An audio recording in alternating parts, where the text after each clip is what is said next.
Eh, may lumapit kasi kanina sa akin na babae.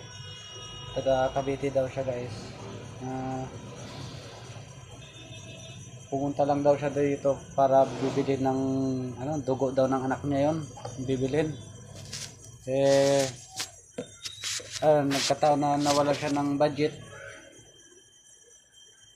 Nawalan siya ng budget, no?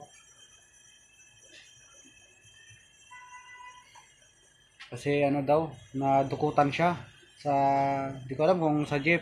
Kasi sabi sa akin, nakuha daw yung wallet niya, cellphone, ATM. Kaya daw, binaba daw siya ng jeep dito sa lugar na to. Sabi sa akin, nanghihingi sa akin ng kunting tulong.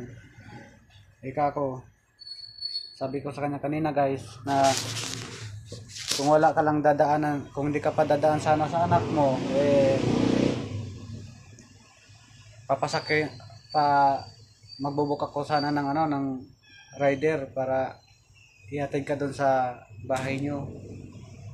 Kaso may dadaanan ka pa, kaya ginawa ko, binigyan ko na lang siya, guys, ng pamasahe niya.